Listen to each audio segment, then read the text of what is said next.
আপনারা জানিতে চাহেন উহা কি? জানতে চাই সাহেব, জানতে চাই। Very well, very well. বাংলায় বলুন সাহেব, বাংলায় বলুন। এক্সকিউজ, আপনাদের মোট পীড়িত, আপনাদের সোল, আমি আত্মা পীড়িত। আপনারা বহু দূরে গিয়াছে তাহা দেখিতে পান না। আপনারা সকলেই নবাব হইতে চান, কিন্তু ভাবিয়া দেখুন না that there is only one throne of Bengal। সিংহাসন আছে উহাতে রেজা বললে বসবেন তো জাফর লেখার লা কাটিবে। জাফর লেখার নবাব হইলে শ্বেত রাজা শাহ হইবে, আর শ্বেত রাজা গদি পাইলে উমির শাহ বলিবে আমি মা করতে কি। বলুন আপনারা কি করিবেন? আপনাদেরকে কে বললে যে এই আমাদের মনোভাব? আমার ঘনিষ্ঠ বান্ধব, তার বিরুদ্ধে আমি কখনোই অগ্রসর করব না। এই সিংহাসনে আমার কোনোই লোক নেই। আমি চাঁদের জন্য তোমরা কিছু ভেবো না সাহেব। আমি চাঁদ গোলাম হয়ে থাকতে চাই, নবাব হতে চায় না। আপনারা সত্য বলিলেন, সত্য মিথ্যা তা সময় এলে জানতে পারবেন সাহেব। সময় আসিয়াছে রেজা, সময় আসিয়াছে। আপনি আপনি আমাদেরকে কি করতে বলেন? শয়তানকে বাধা দিন, সে পালাইয়া যাবে। দিনকে ছাপাই করুন, শান্তি পাইবে। আপনারা কি তাকে বাধা দেবে? আলবাত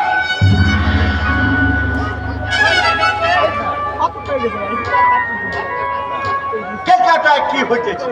নবাব বলিল আমরা বলিল সেটি হইবে। নবাব তো দেখাইলেন তিনি কেলকাটা এটা আমরা কামান বসাই। এখন আমি আপনাদের বলিতেছি ওই জীবিনে যুদ্ধ লাগে। নবাব কেলকাটায় যাইবে, তখন আমার বেশ সোজার একটা ফাইট, ভারী যুদ্ধ হইবে। Murshidabad will be later to march। মুর্শিদাবাদে আপনারা যাহা খুশি তাহাই করিতে পারিবেন। বলুন বলুন কি করতে হবে? আমি you are the bravest of the Lord, I wish you very success, Mr. Jafar Khan। Reza বলল আপনি কি করিবেন? খুশিতি বেগম কি করিতে পারে? বলুন বলুন, বিলম্ব করিবেন না।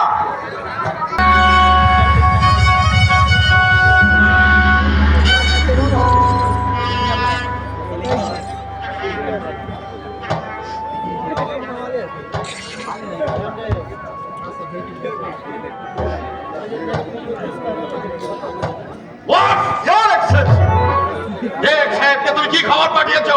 আমার স্মরণ হইতেছে না। এত বড় স্পর্ধা তোমার! আমার রাজ্যে আমার আশ্রয়ে বাস করে আমার দেশে ব্যবসায় লিপ্ত থেকে আমার বিরুদ্ধে ষড়যন্ত্র করো। আমার অনুমতি না নিয়ে কাশিম বাজার কুঠিতে তোমরা বহু অস্ত্র আমদানি করেছো।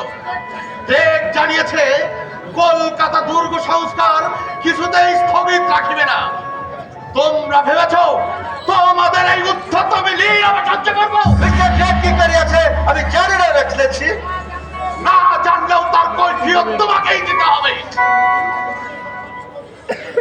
কেননা তোমাদের কোম্পানির প্রতিনিধি হিসাবে আমার দরবারে তুমি ঠাঁই পেয়েছো, আর তোমাকে যে সম্মান দেখানো হয়েছে তা শুধু সেই কারণে, নইলে তোমার ব্যক্তিগত চরিত্রের যে পরিচয় আমি পেয়েছি তোমার মাথা মুড়ে ঘোল ঢেলে গাধায় চড়িয়ে দেশ থেকে বের করে দিত।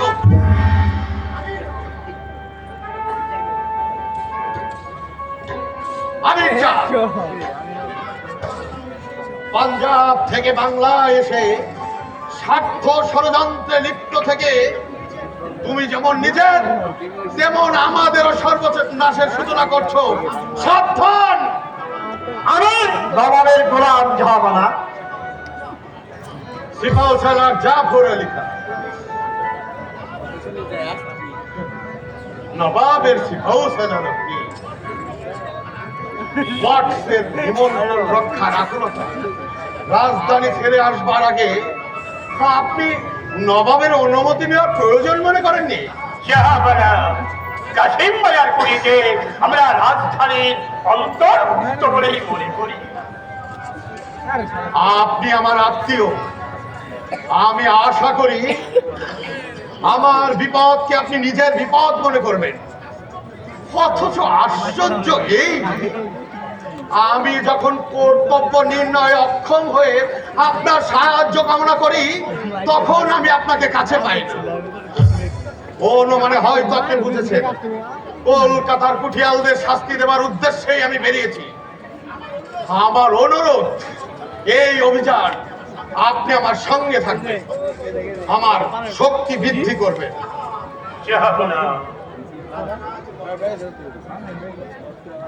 রাজা রাজবল্লভ, আপনার মতো উদার হিন্দু এই বাংলায় একটিও দেখিনি। হিন্দু হয়ে মুসলমানের এবং খ্রিস্টানের আতিথ্যতা রক্ষার জন্য আপনি ছুটে এসেছেন। কি কি বলতে চান বলুন? কিছু বলবার স্পর্ধা আমার নেই জাহাপনা। আমি শুধু আমার শ্রদ্ধা নিবেদন করছি। আপনাকেও আমার সঙ্গে কলকাতায় যেতে হবে। পুত্র কৃষ্ণ বল্লভকে অনেকদিন দেখেননি, একবার দেখে আসবেন, চলুন। শেঠজি অবশ্য সুদের তাগিদ দিতে এসেছে। শেঠজির বিরুদ্ধে আমার কিছু বলবার নেই, আর বলবার থাকলেও বলবো না, কারণ টাকা আমারও প্রয়োজন। শেঠজি মুর্শিদাবাদেই থাকবে। বাংলার নবাবের আদেশ পালন করে জগৎ সে চিরকালই ধন্য জানা।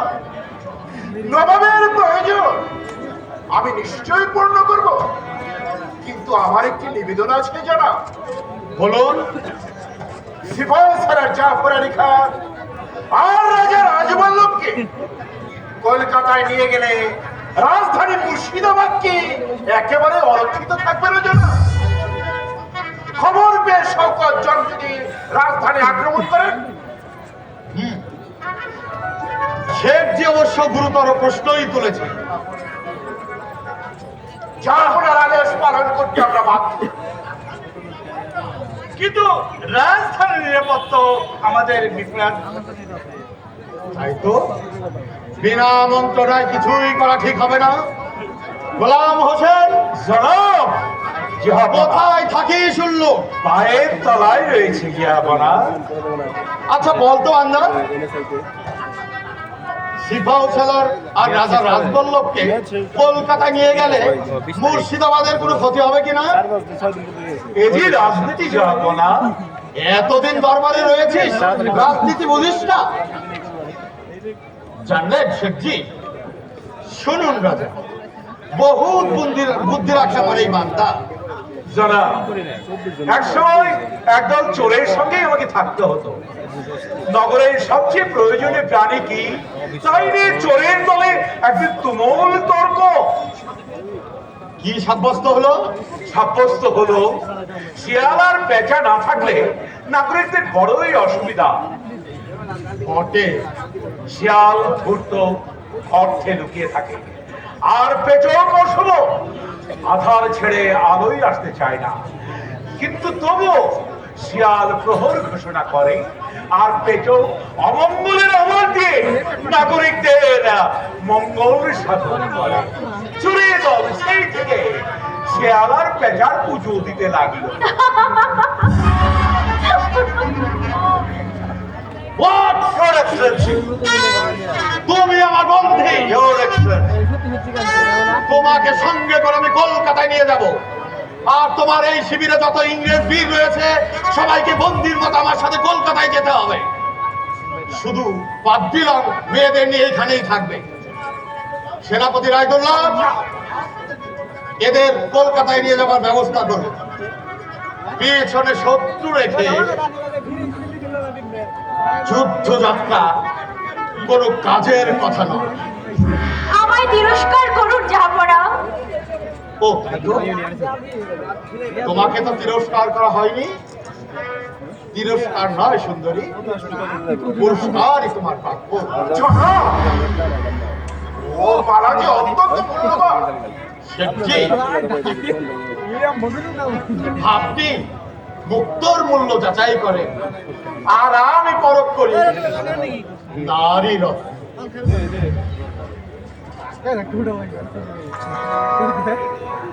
সমস্ত কর্মচারীদের কাজের সমালোচনা করা উচিত নয়, এই কথা যেমন আপনাদের সবসময় মনে থাকে, তাহলে এই কথা কি মনে থাকা উচিত নয় যে নবাবের কাজের সমালোচনা করা শোভনীয় নয়? এই রাজ্যের প্রধান সেনাপতি আমির ওমরা রইসি রাজা মনে করেন নবাব একেবারে অসহায়, সিংহাসন রক্ষা নয়, এমনকি আত্মরক্ষার শক্তিও নেই তার। নবাবের নিমক আমরা বৃথাই খাই না, এ কথা তাদের মনে রাখা উচিত।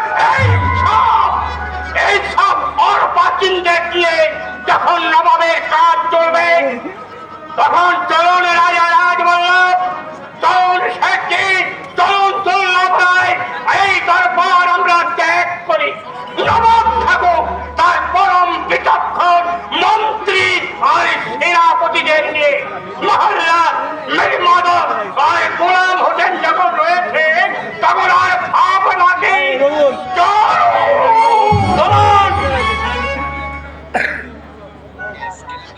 দরবার ত্যাগ করতে হলে নবাবের অনুমতি নিতে হয়, সে কথাও কি আপনাদের মনে করিয়ে দিতে হবে? আমরা দরবার ত্যাগ করতে বাধ্য হচ্ছি জাহাপানা। বাধ্য হয়ে দরবার ত্যাগ করবেন তখন যখন আপনাদের বন্দী করা হবে। মুন্সিজি, সিপাহসালার কাছে ওয়ার্ড যে পত্র লিখেছে সেই পত্র আমার কাছে ওয়ার্ড পত্র লিখেছে।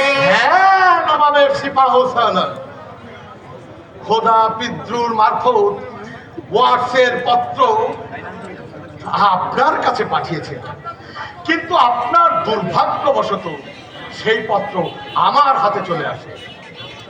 দেখতে চান? নবাবের অনুগ্রহ। সভাসদদের শুনিয়ে দেব। পত্রের বিষয় আমি তো অবগত নই জাহাপানা।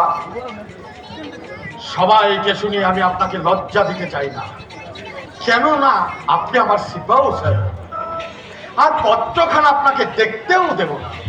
কেননা তাহলে যে উদ্দেশ্যে পত্রখানি প্রেরিত হয়েছিল তাই সিদ্ধ হবে। জাহাপানা তাহলে কি করবেন ঠিক করেছেন?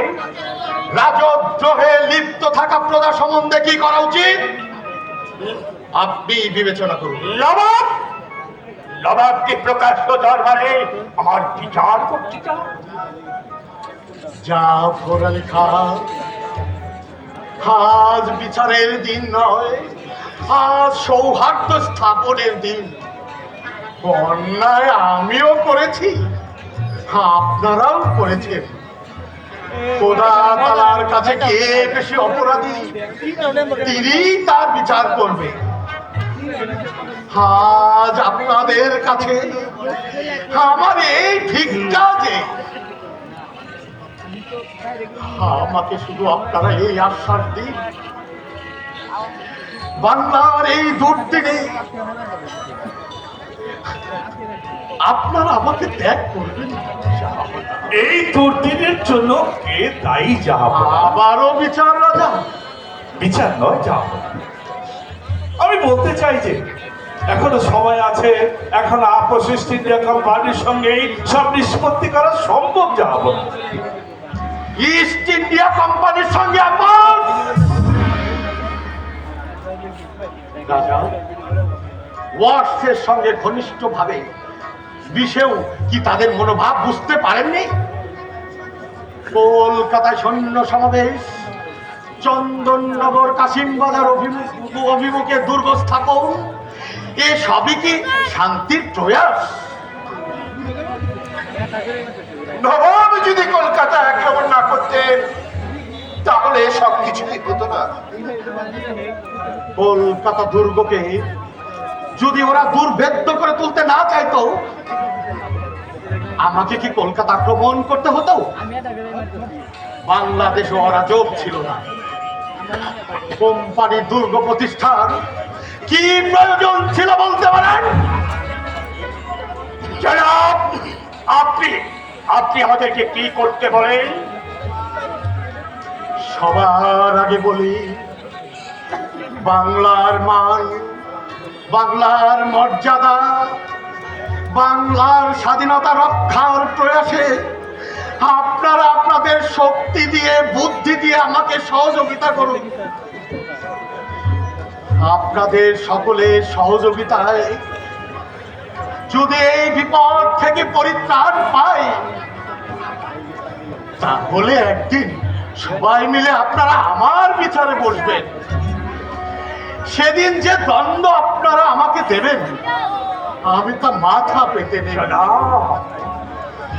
আমাকে অযোগ্য মনে করে আর কাউকে যদি এই সিংহাসনে বসাতে চান, আমি হিষ্ট মনে সিংহাসন